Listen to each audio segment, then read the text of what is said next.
नमस्कार दोस्तों। श्री रामकृष्ण परमहंस एक मत से आधुनिक भारत के संत शिरोमणि माने जाते हैं। 70 फरवरी सन 1836 ईस्वी सन को बंगाल प्रांतांतर्गत हुगली जिले के कामार पुकुर नामक एक अप्रसिद्ध गांव में पैदा हुए थे। इनके घर का नाम गदाधर चट्टोपाध्याय था और इनके माता पिता ईश्वर प्रेमी, धार्मिक और उच्च आध्यात्मिक आदर्शों से संपन्न सनातनी ब्राह्मण थे। श्री रामकृष्ण का असाधारण घटनाओं से परिपूर्ण प्रारंभिक जीवन जन्मस्थली में ही व्यतीत हुआ। 4 साल की अवस्था में ही वह पहले पहल समाधिस्थ हुए और दिनों दिन उनकी यह प्रवृत्ति बलवती होती गई।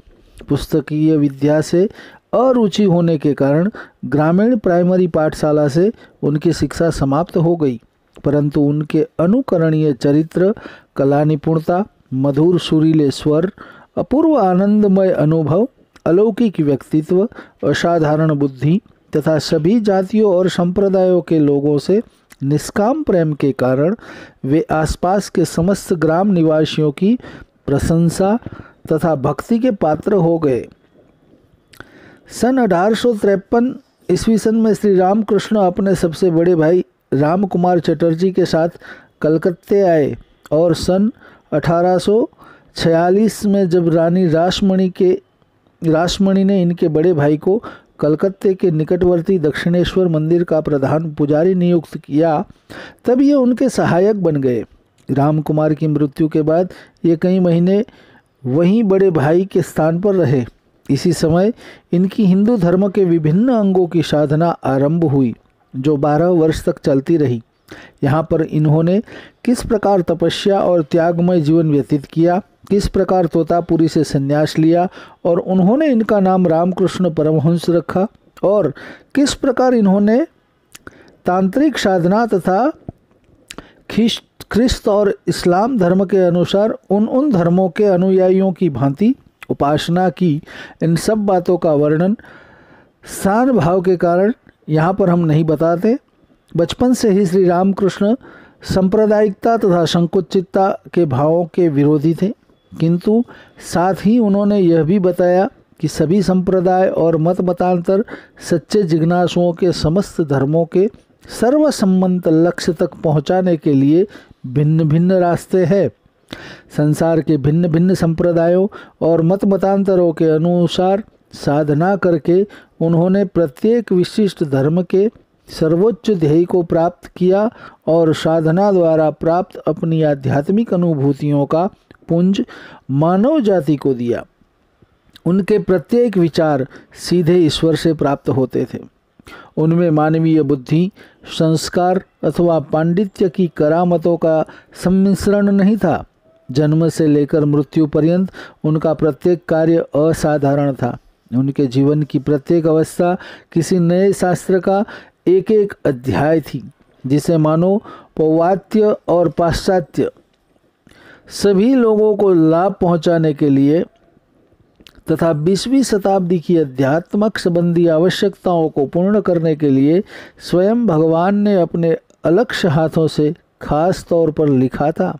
उनके चरित्र और उपदेश इतने अलौकिक एवं चमत्कारपूर्ण थे कि उनके 16 अगस्त 1886 ईस्वी सन को संसार से कुछ करने के 10 वर्ष के भीतर ही भूतपूर्व प्रोफेसर C.H. टॉनी ने लंदन के इंपीरियल और क्वार्टरली रिव्यू के सन 1896 के जनवरी के अंक में एक आधुनिक हिंदू संत श्री रामकृष्ण शीर्षक के अंतर्गत लेख छपवाया था।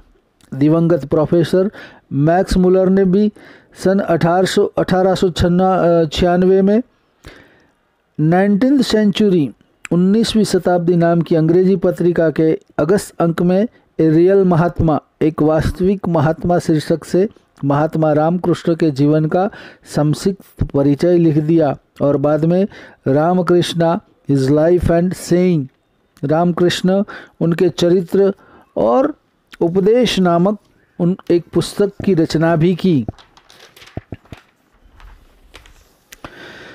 सन 1903 ईस्वी सन में न्यूयॉर्क अमेरिका की वेदांत सोसाइटी ने सेइंग ऑफ रामाकृष्णा के उपदेश और 1907 ईस्वी सन में इस लेखक की भूमिका सहित गोस्पेल ऑफ रामकृष्ण का संदेश नामक ग्रंथ प्रकाशित किए। इस संदेश का बाद में यूरोप की स्पेनिश, पोर्टुगीज, डेनिश, स्कैंडिनेवियन और चेकोस्लोवाकी भाषा में अनुवाद हुआ। श्री रामकृष्ण के अवतार का हेतु क्या था दोस्तों?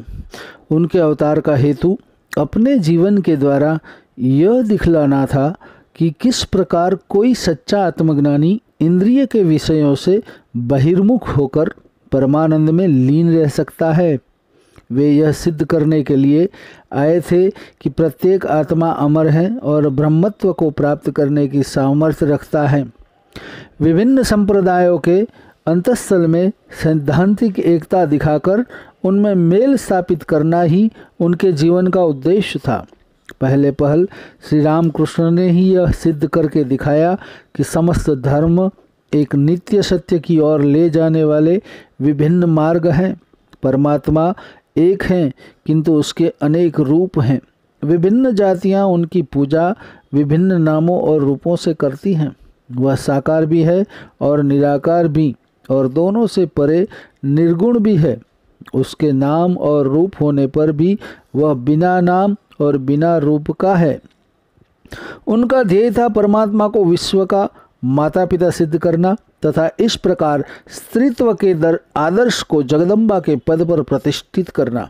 अपनी स्त्री को वे मानवीय रूप में जगदम्बा ही समझते थे और षोडशी देवी कहकर उनकी पूजा करते थे।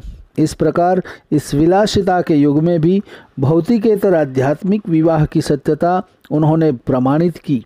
उनकी स्त्री भगवती कुमारी शारदा देवी ने पवित्रता, सतीत्व और जगन मातृत्व का आदर्श स्थापित किया और वे भी श्री रामकृष्ण को मानवीय रूप में जगदीश्वर मानकर ही उनकी भक्ति करती थी। संसार के धार्मिक इतिहास में इस प्रकार के आध्यात्मिक विवाह का अन्य कोई उदाहरण नहीं मिलता। अपितु श्री रामकृष्ण ने आध्यात्मिक जगत में गुरु को स्त्री रूप में मानकर स्त्रीत्व के आदर्श को और भी ऊंचा बना दिया। धार्मिक इतिहास में स्त्रीत्व को इतना सम्मान देने वाला अन्य कोई मसीहा अथवा नेता नहीं देखा गया। श्री रामकृष्ण स्पर्श मात्र से ही किसी भी पापी के चरित्र को अपनी दैवी शक्ति द्वारा पलट देते थे और उसे आध्यात्मिक जगत में पहुंचा देते थे। वे दूसरों के पाप अपने ऊपर ले लिया करते थे और अपनी आध्यात्मिक शक्ति उनमें डालकर तथा उन्हें ईश्वर के दर्शन कराकर उनको पवित्र कर देते थे। ऐसी अलौकिक शक्ति साधारण संतों और महात्माओं में देखने को नहीं मिलती। श्री रामकृष्ण परमहंस के उपदेश दोस्तों, वाद विवाद न करो।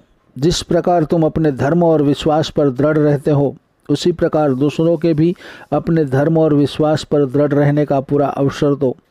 केवल वाद विवाद से तुम दूसरों को उनकी गलती नहीं समझा सकोगे। परमात्मा की कृपा होने पर प्रत्येक मनुष्य अपनी गलती समझेगा।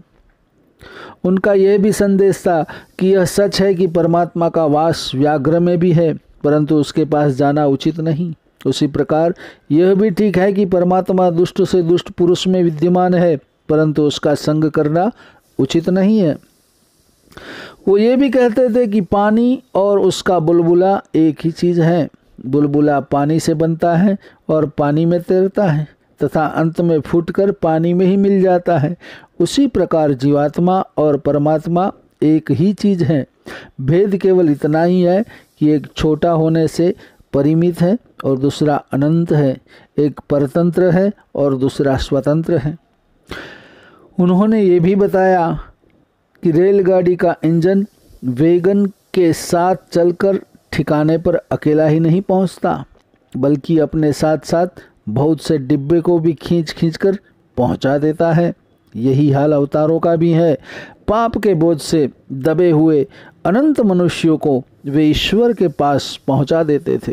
दोस्तों, श्री रामकृष्ण परमहंस के बारे में तो बहुत सारी चीज़ें कह सकते हैं, लेकिन कुछ छोटी चीज़ें जो हमें हमारी जानकारी के लिए शायद काफ़ी हैं, उतनी मैंने बताने का प्रयास किया है।